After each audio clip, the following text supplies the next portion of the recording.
sebelah. Adillah pada kami, kami tak bodoh, meski memang kami tak pandai. Tapi kami berjanji akan tetap mengkritik sesuai isi hati.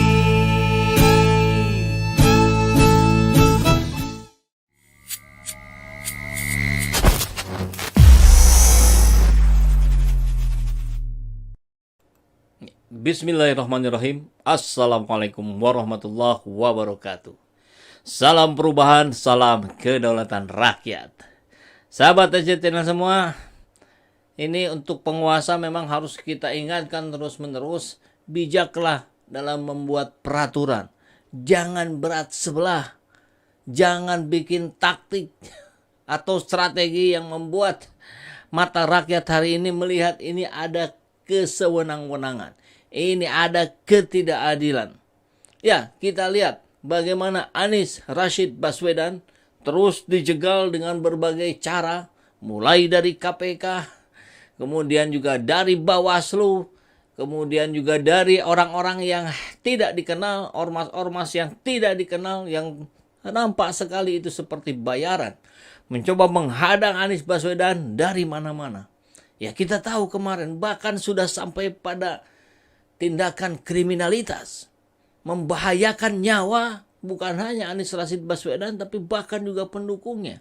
Masih ingat ya sahabat TJ Channel semua, kemarin 20-an ular kobra disebarkan, ditebarkan, untung ketahuan sebelum menyebar. Ini kalau nggak ketahuan ini bisa jadi insiden yang mendapat sorotan dunia internasional. Tidak cukup hanya dengan itu saja. Kemudian di framing juga dengan spanduk, Anies mendukung khilafah. Ini framing ala-ala buzzer yang kemudian dipraktekkan juga di lapangan.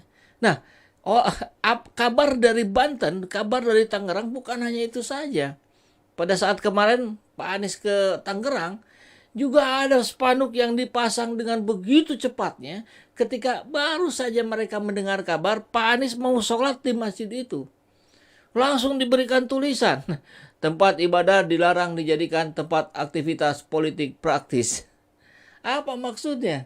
Pasti untuk menjegal Anies Baswedan. Ini sudah jelas seperti ada upaya penolakan ini.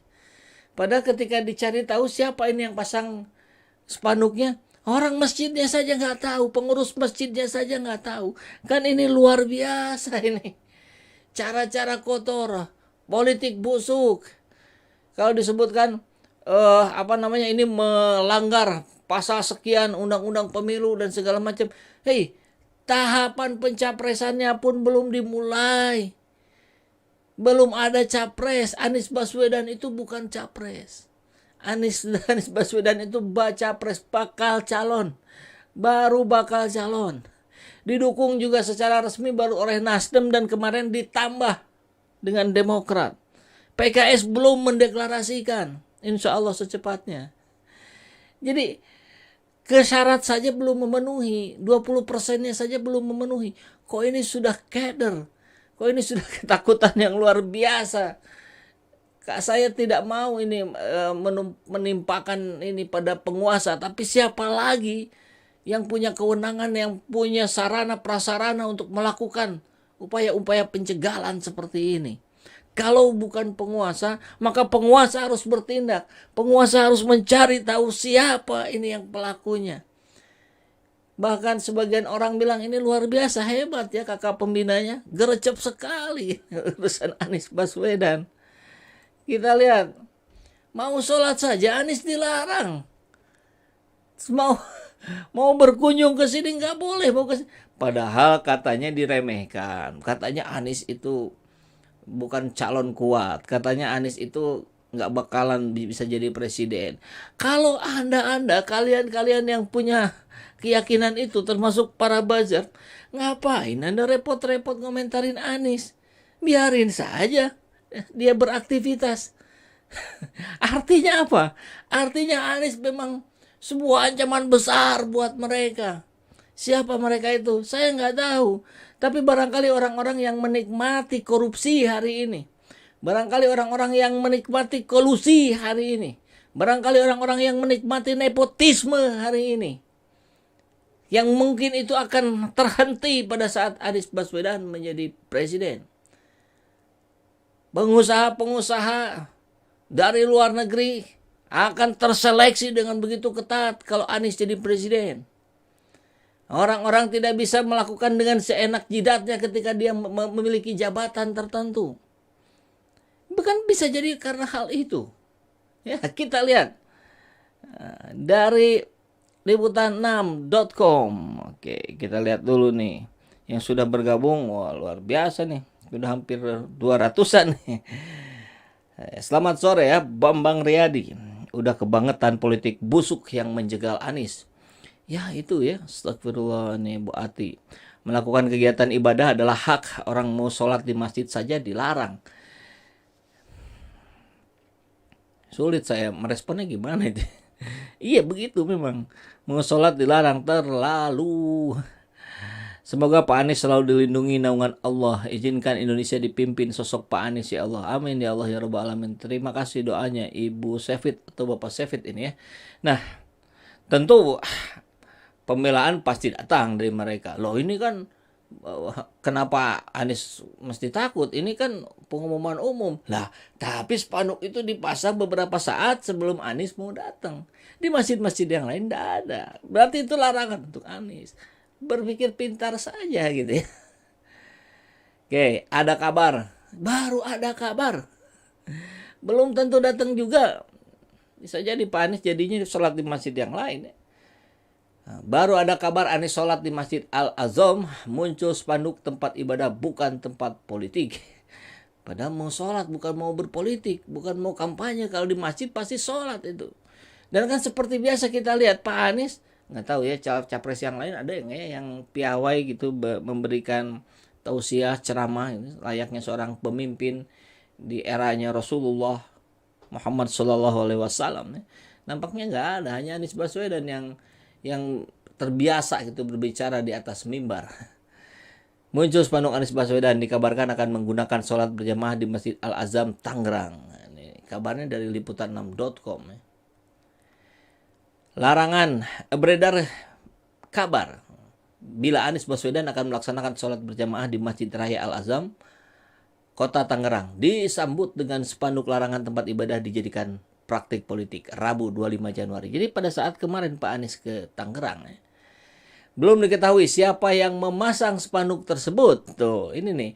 Namun isi spanduk tersebut mengingatkan bila tempat ibadah bukan tempat untuk kegiatan politik. Ya, tidak ada. Kalau Pak Anies datang bersama-sama dengan rombongan Nasdem mau sholat di situ, apakah itu kegiatan politik? Kan tidak bisa juga. Mereka yang muslim mau sholat.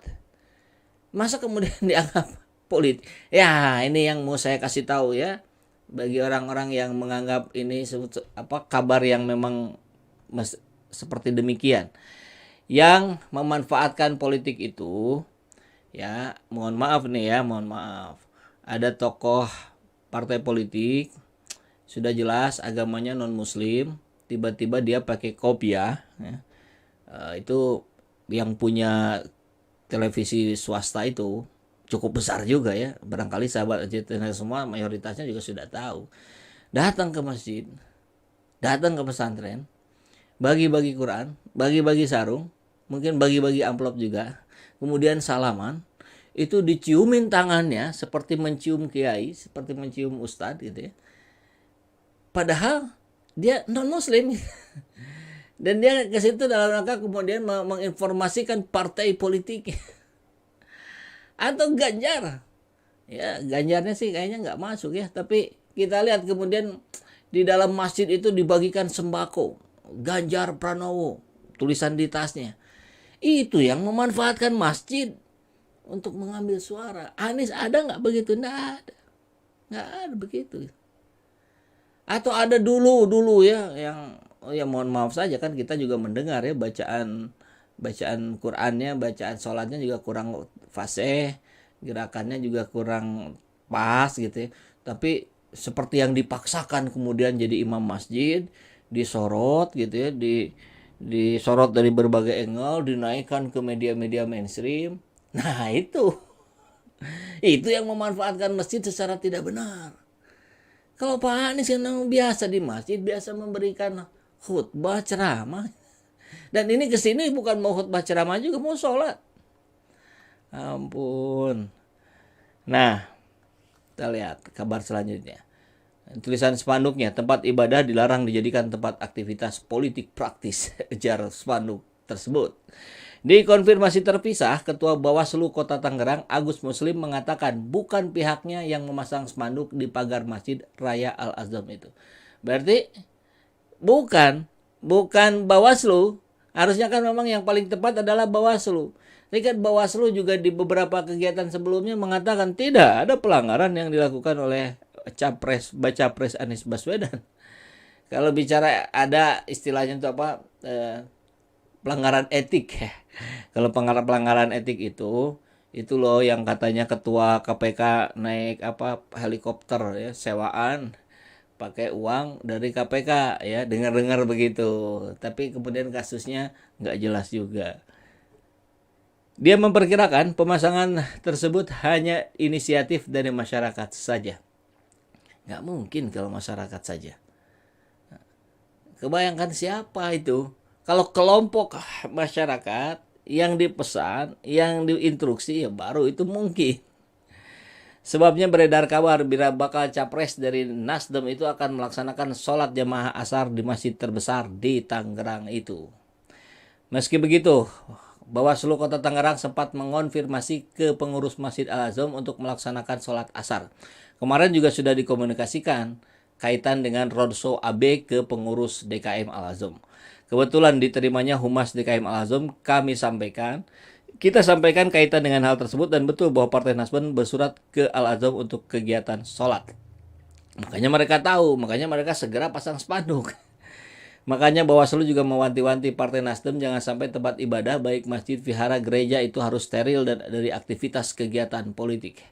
Jangan sampai ada orang yang justru memberikan kesan yang tidak baik terhadap tempat-tempat ibadah. Jangan sampai ada aktivitas politik lah di tempat ibadah. Ini kita sudah ingatkan poinnya.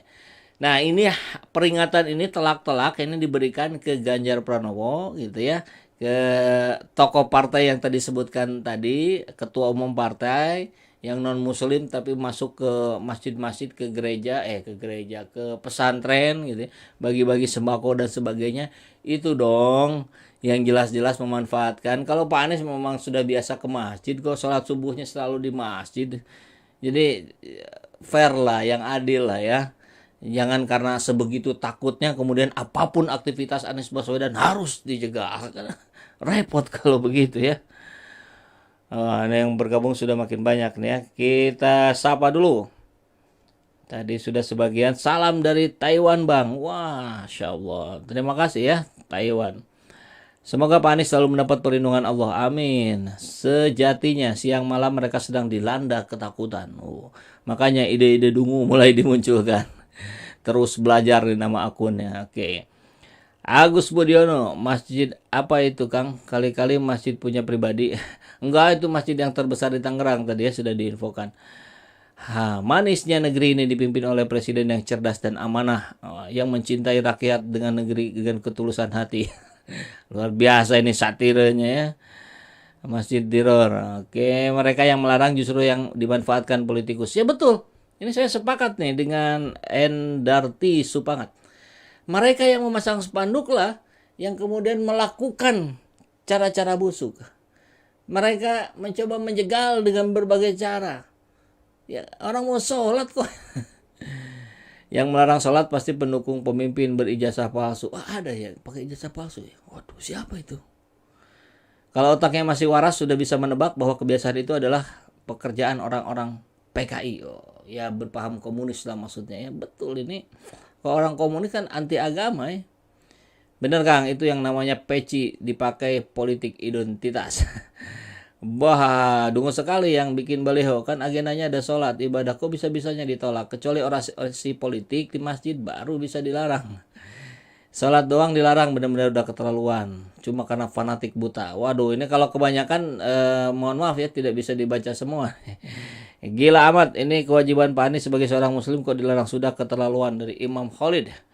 Nah, Itu satu kabar ya, itu satu kabar dari Tangerang. Selain kita juga sudah bahas ya tentang teror ular kobra ya, yang itu sudah di 2 video saya angkat. Maka tidak akan saya angkat lagi, meskipun ini tetap harus diproses oleh kepolisian. Katanya polisi sedang memproses, mudah-mudahan profesional bisa segera menangkap pelakunya. Tapi saya ingin kasih satu tambahan kabar lagi yang terkait masih upaya pencegahan, oke, dari, nah ini nih, mana judulnya? Nah, dituding melawan perintah Firly soal Formula E, Deputi Penindakan Karyoto santai diadukan ke Dewas. Jadi Deputi Penindakan di KPK ini namanya Pak Karyoto, dia dianggap melawan perintah Firly ketika Firly meminta dinaikkan dari penyidikan ke penyelidikan Formula E Anies Baswedan, upaya untuk mentersangkakan Anies Baswedan. Deputi Penindakan dan Eksekusi KPK Karyoto mengaku tak masalah dirinya dilaporkan ke Dewan Pengawas atau Dewas KPK. Karyoto menyebut pelaporan atas dirinya ke Dewas KPK dilakukan oleh LSM yang tak membuatnya menjadi takut. Karyoto mengaku akan mematuhi jika nanti dirinya diperiksa oleh Dewas KPK terkait penyelidikan kasus dugaan korupsi pada penyelenggaraan Formula E. Saya sebagai objek yang diperiksa, saya akan mematuhi kalau memang mulai diperiksa. Ya tidak ada masalah, ujar Karyoto ya. Namun demikian, Karyoto enggan berkomentar lebih lanjut soal pelaporan tersebut. Sebab menurutnya, penanganan pelaporan terhadap dirinya adalah wewenang Dewas KPK. Saya akan dituduh, saya dilaporkan oleh LSM. Kembali ke Dewas saja bagaimana nanti proses pembuktiannya. Nah ini, dasarnya ini nih, dituduh melawan perintah atasan. Ini saya jadi kebayang itu yang siapa ya, Eliezer itu ya, yang membunuh Yosua. Itu kan atas perintah Sambo gitu. Jadi kebayang itu kalau tempo hari Eliezer melawan perintah Sambo untuk menembak, untuk menghabisi, barangkali nanti ada hukumannya juga. Ini melawan nih, harus dilaporkan ke Dewas, padahal yang dilakukan adalah sebuah kesalahan.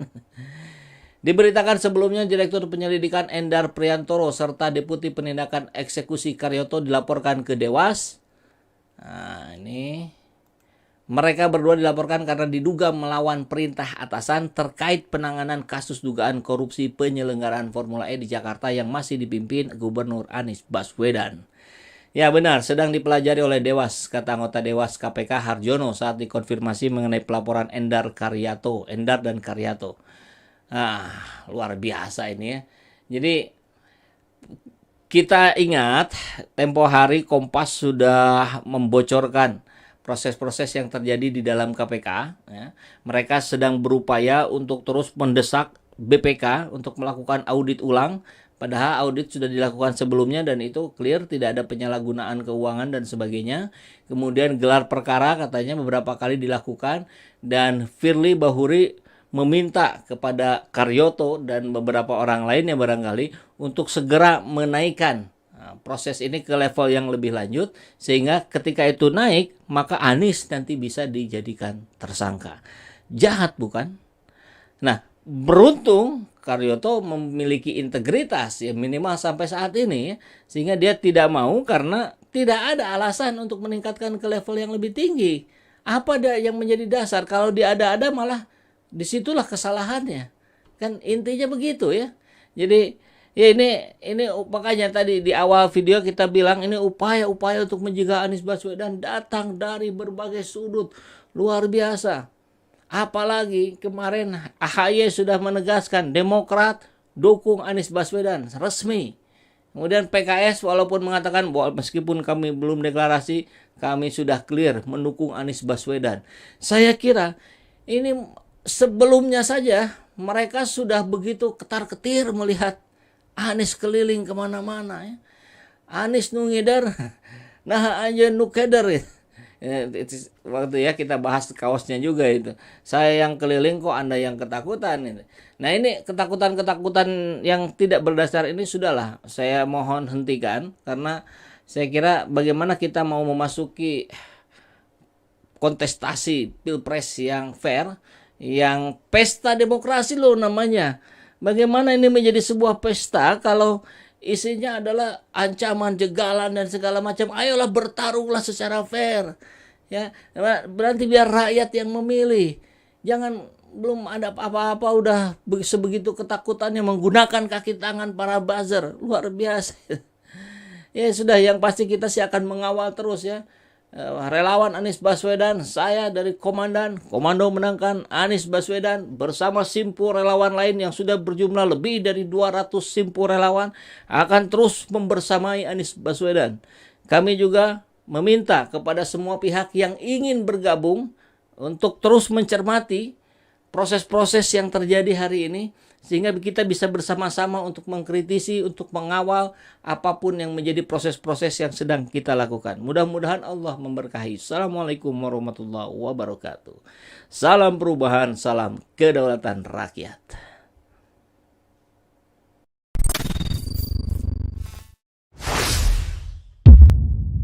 Seperti biasa, bagi yang ingin membersamai kami dengan membantu operasional channel ini, sahabat bisa mendonasikannya ke nomor rekening yang ada di bawah sini. Dan silakan untuk mengkonfirmasikannya ke nomor yang ada di sini.